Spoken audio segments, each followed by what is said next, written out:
Ina yun.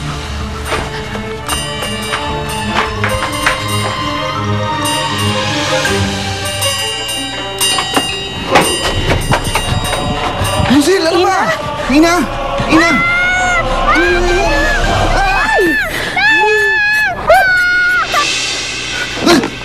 Alisan! Alisan! Ha? Ha? Itay! Inay! Yung daga!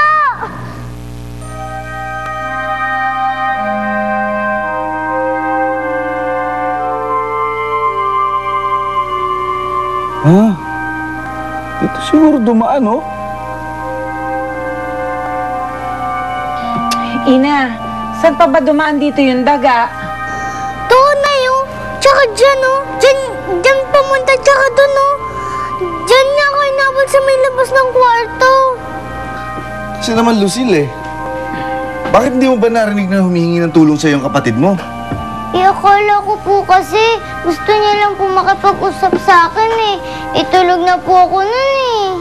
Lucille, di ba napag-usapan na natin ito na kapag tumunog yung kampana na yan, ibig sabihin emergency yan. Humihingi ng tulong si Ina.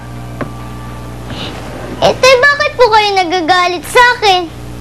Kasalanan ko po ba maliit si Ina? Ano sinabi mo?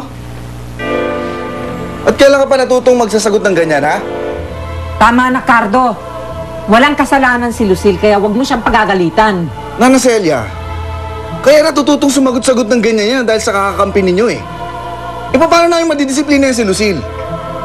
Yan si Ina ang disiplinahin nyo. Kung ano-anong pinagagagawa niya dyan sa loob ng bahay niya, tapos si Lucille ang sisisihin nyo. Halika na. Dito muna tayo.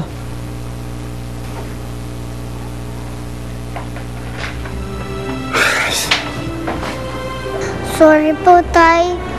Nagalit tuloy pati si Lola. Ina, wala kang kasalanan. Hindi mo kasalanan to.